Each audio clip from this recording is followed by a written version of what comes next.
What's up guys? Time for another one of my Fallout 4 weapon twofer videos. In this video, I'll show you how to get your hands on two unique Fatman launchers in the Commonwealth. The first one is the Striker, and the second one is the Big Boy. Now, you'll want to stick around until the end of this video because I'm going to show you a secret trick to build one of the craziest weapons in Fallout 4. You'll see exactly what I mean when we get there, so stay tuned for that. But let's start off with getting our hands on the Striker first. The Striker can be found in the Far Harbor DLC at a place called Beaver Creek Lanes.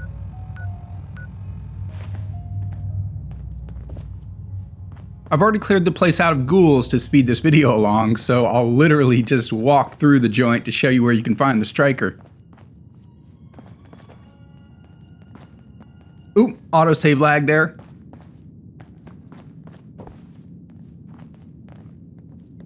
Right this way.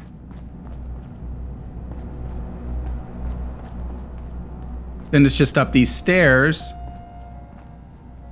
Depending on your level, there will probably be a glowing one in here, but once you take them out, the Striker is right here on the workbench. Excellent.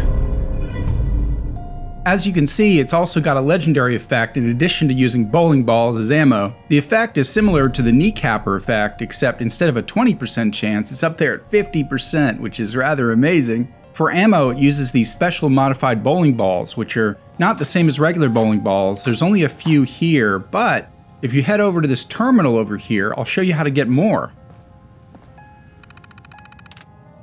The first entry is just some backstory that you can pause here and read if you want. However, reading the second entry gives you the modified bowling ball schematic that you'll need if you want to make more ammo for this weapon. I'll show you exactly how to do that later in the video. Then you can disengage the lock to the safe in this room if you want to snag some more loot. And then the holotape is kind of cool to check out. It explains why and how they came up with the idea for the Striker. It's kind of cool. We'll listen to it real quick. Gotta record this so I don't forget later. After we closed up for the night, Matt and I split a couple of pictures while cleaning the pin setters. And we got to talking about Thomas. I just can't believe he's gonna be stuck in a wheelchair for the rest of his life. And now, he ain't never gonna have the chance, to bowl that perfect game he's been so close to. So it's like 2:45, and we're shooting the balls back up the return and checking the motors and all, and we get this, this really good idea. Well, Thomas's arms still work, so maybe we could use one of them ball returns, but hook it up to a stronger motor and mount it on a board or something. He could launch the balls out of it, and down the lane, it'd be like an awesome bowling gun. Yeah. An awesome bowling gun. Pretty cool of them to do that for their buddy, actually. Alright, we'll see how well it works on the lanes, though.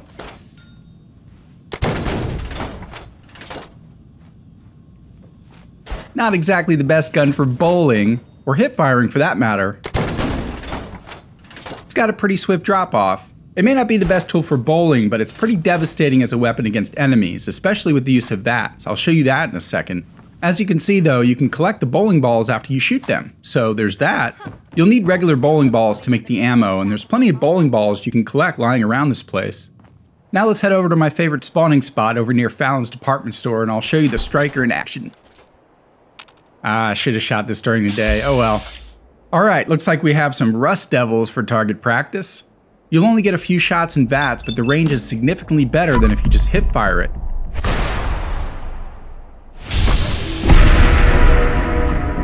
And with the right perks, you can usually one-shot most enemies.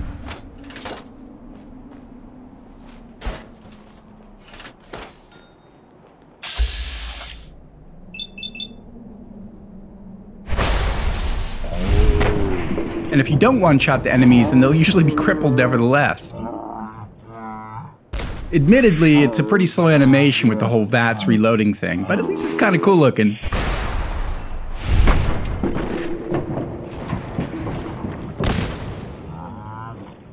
Do this more often.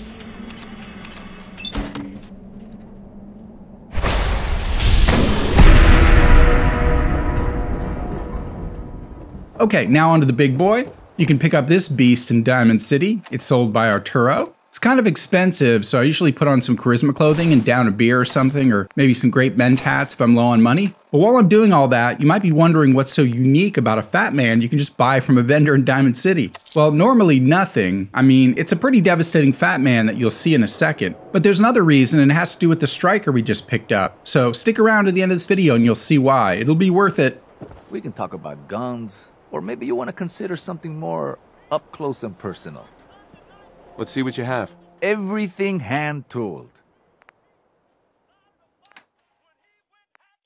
And there we go, the big boy. As you can see from its legendary effect, it's a 2-shot Fatman. Now, that in and of itself is pretty amazing. In fact, if you modify this thing to shoot MIRVs, it'll literally carpet bomb the entire landscape. It's freaking chaos incarnate. So that in of itself is reason to include it in this video, but there's more.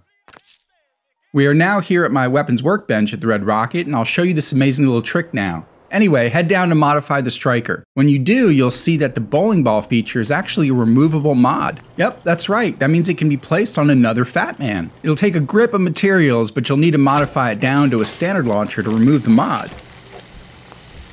Once you do that, you can now head up to the big boy and, yep, add the bowling ball launcher to the big boy. It'll be free since you're just taking it from one weapon and adding it to another. The best part is that the big boy's legendary effect stays. That means this weapon now fires 2 bowling balls for the price of 1. How cool is that? Okay, now before we play around with it, let me show you how to make the ammo for this thing. You'll want to head over to a chemistry station and make sure you have some bowling balls in your inventory or, stored in the workshop.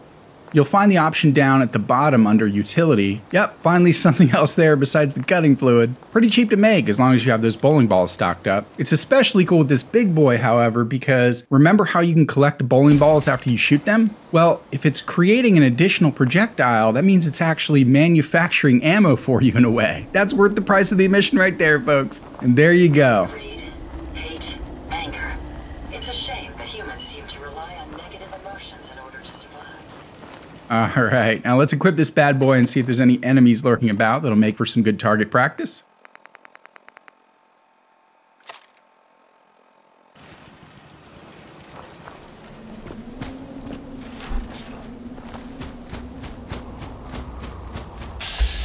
There we go, some raiders about to ambush the settlement. Well, they're in for a rude awakening.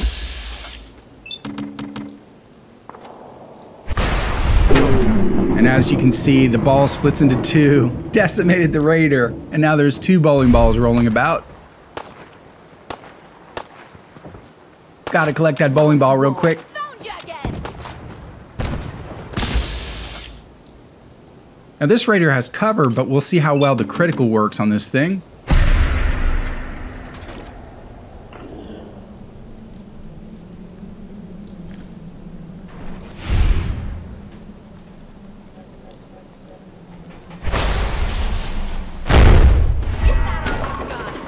Hilarious. It even makes a sound like a bowling ball striking pins. That's awesome. Now the bowling balls are still subject to game physics, so you might have to chase them around, especially if you're on a hill like I am here. Jeez. Looks like my turrets are going to take out whatever's left. Anyway, that's going to do it for this video, guys. Hope you had fun watching and I hope it helped. If you have any more rare weapons you want me to showcase from Fallout 4, mention it down in the After School Club. And be sure to throw a like on this video and share it around. Also, make sure you activate that subscription bell to be notified when these awesome videos drop. Or you can just follow me over on Twitter to get notified. And with that, thanks for tuning in, and we'll see you next time on the Skooled Zone. Peace out.